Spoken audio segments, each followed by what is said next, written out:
सिंधुदुर्ग जिल्ह्यातला हा एकमेव मैदान जो पूर्णपणे बेटावर असा दुपारी 1 वाजेपर्यंत खेळपट्टी म्हणजे ग्राउंड पूर्ण पाण्याखाली असतं आणि दुपारी 1 नंतर जेव्हा सुट्टी चालू होता तेव्हा खेळण्यासाठी मैदान मोकळा होता आणि दुपारी 1-1:30 नंतर संध्याकाळी 5-6 पर्यंत सामने होतात। तर असा देखणा मैदान असा कोचरामध्ये आणि त्याची अंतिम सामने दोन्ही संघांना खेळाच्या दृष्टिकोनातून पहिला पुकार।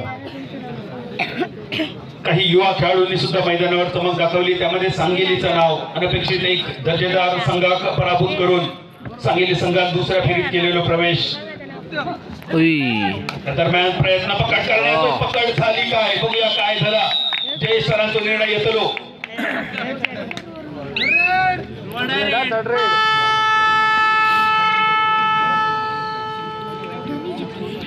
डू और डाय तीसरी चढ़ाई हमकास पॉइंट बोनस एका बाजून बोनस एका बाजून टॅकल दोन्ही बाजूक मिळालेलो 1 पॉइंट बोथ पॉइंट ज्याला म्हटलं जातं।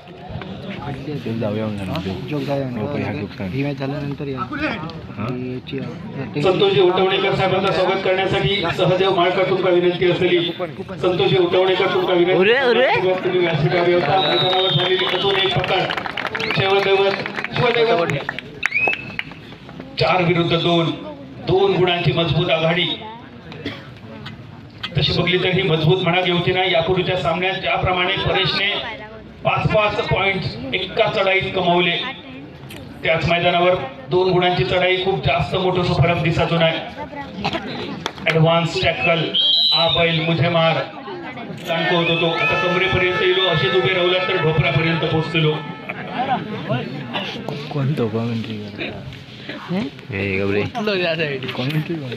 जरा आता उठलंच तर ते बाकीच्यांका सुद्धा जरा सांग।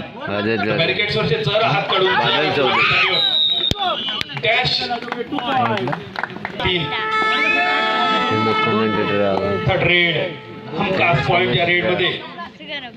कोणासाठी असलेलो पॉइंट अतिशय दर्जेदार टॅकल सुंदर टॅकल पॉइंट मालवणी भाषेत सांगायचं तर तुका नाही माका नाही पुढचा सगळ्यांनी मनातल्या मनात म्हणान घेतलेला होता। काही म्हणी असे असत ते सगळे सांगण्यापेक्षा ते अर्धे सांगण्यात जास्त मजा। या दरम्यान अजून एक ऍडव्हान्स टॅकलचा प्रयत्न आहे। पहिल्याच प्रयत्नात जर डॅश झालो असतो तर पॉइंट मिळाला। एका मजबूत स्थितीत शिवदैवत नेरूळ संघ 9 विरुद्ध 4 असो गुणफलक 5 गुणांची आघाडी ऑलआउटची संधी असली शेवटचे 2 खेळाडू शिल्लक। उजव्या कोपऱ्यातून डाव्या कोपऱ्यात परत उजव्या कोपऱ्यात बझरचा आवाज शेवटचे काही सेकंद बाकी 4 संघर्ष गोचरा 13 शिवदैवत नेरूळ तर तुमका बोनस मिळतलो। सागर जोशी यांचा स्वागत असा आमका विशेष सहकार्य सागर जोशी सरांचा असा या स्पर्धेसाठी। सहदेव माळकर तुमका विनंती तुमच्या शुभ हस्ते सागर जोशी साहेबांचं स्वागत तुम्ही संपन्न करूचा। 2-3-2-3 चेन मैदानावर सी फॉर्मॅट मध्ये विभरचना प्लॅन बी वापरूचो लागतो संघर्ष कोचरा संघासाठी। क्रिकेट असो की कबड्डी असो क्रिकेटच्या मैदानावर कबड्डीच्या मैदानावर सुद्धा प्रत्येक संघाकडे प्लॅन बी असणं खूप गरजेचं असतं। दरम्यान अतिशय सुंदर पकड तुमचे आभार असत असेच आमच्या महापुरुष कला क्रीडा मंडळ आणि तुमचं आणि आमच्या मंडळाचं नाव लौकिक सुद्धा तुम्ही करून घेवचो।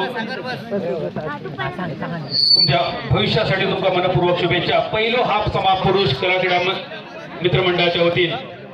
नंबर 4 संघर्ष कोचरा संघाच्या वतीन यूपी संघाच्या महिपालची ही जर्सी क्रमांक 4 प्रो कबड्डी मध्ये खूप फेमस झालेली ही जर्सी क्रमांक 4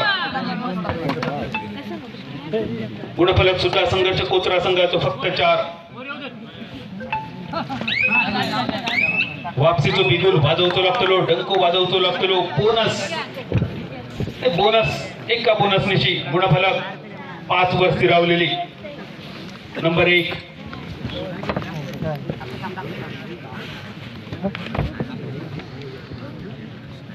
नंबर 1 ची जर्सी रोहित कुमार सुरिंदर अशा काही खेळाडूंच्या पाठीवर बघितलेलो प्रो कबड्डीतलो नंबर 1 स्क्रीनवर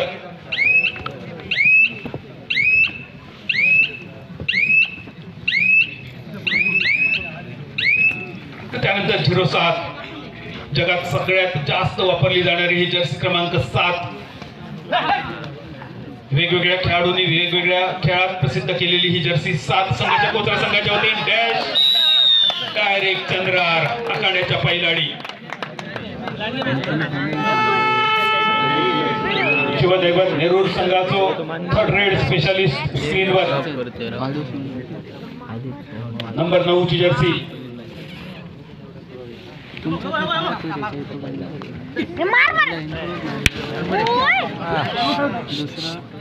प्रयत्न तर खूप सुंदर होतो डुबकी एस्केप आणि परत एकदा number 1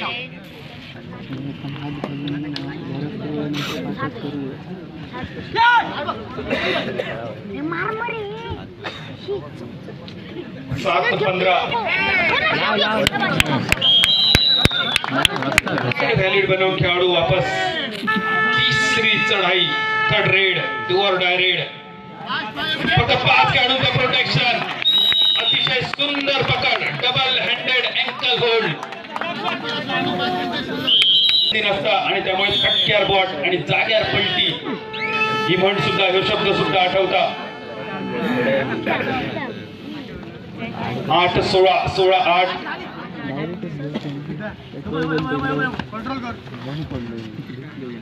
2-2-2 3 chain C format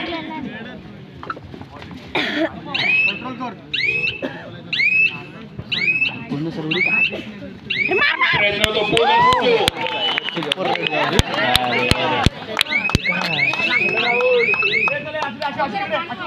red kabaddi मध्ये अजून एक महत्त्वाचा नियम असा तुम्ही नुसती मध्यरेषा क्रॉस करून चलाचा नाही परत येताना मध्यरेषा क्रॉस करताना तुमच्या शरीराचा टच मैदानाशी असणं गरजेचं असा शेवटच्या 4 मिनिटांचा खेळ संघर्ष कोचरा संघाचा खेळाडू प्रयत्न खूप बाल्टी आणि सगळ्या संघांसाठी एक महत्वाची सूचना भोजन कक्ष रात्री फक्त 1 वाजेपर्यंत चालतलो ज्यांना भूक लागलेली असतात किंवा पहिल्या पंक्तीचा जेलेला ज्यांचा जिरलेला असतात तरी त्याला लायन जम्प एस्केप रेडरच्या खांद्यावरसून आपल्या गोटात परत ऍडव्होकेट अनिल निरावडेकर साहेबांनी केलेली भोजनाची व्यवस्था सगळ्या खेळाडूंसाठी आणि जेवणाचं कक्ष मैदानावर तुमका फुटताना दिसतात उद्या दशावतारातले राजपाट आणि व्हिलन दिसतले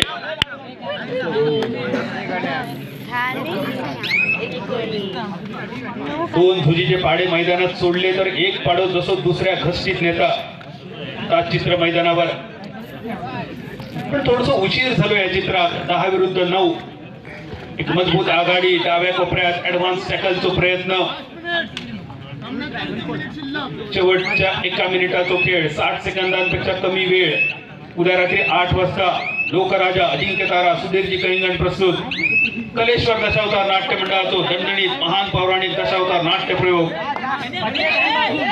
भावई महिमा एक पॉइंट गिफ्ट तिसरी रेड 30 सेकंद असतले आणि खेळाडू मैदानावर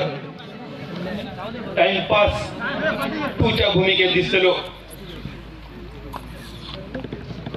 टाइमपास 1 भाऊ कदम दिसलो टाइमपास 2 मध्ये सुद्धा भाऊ कदम दिसलो आणि या दोन्ही चित्रपटात दिसलेलो आमचो निसर्गरम्य वालावल गाव सुद्धा आमच्या वालावलीत विष्णू यागाचं आयोजन सध्या चालू असता 22 जानेवारी पर्यंत जे का शक्य त्यांनी जरूर आमच्या नारायणाच्या दर्शनासाठी येऊचा संघर्ष कोचरासारख्या एका मातब्बर संघावर विजयश्री प्राप्त करून शिवदैवत नेरूर संघ पुढच्या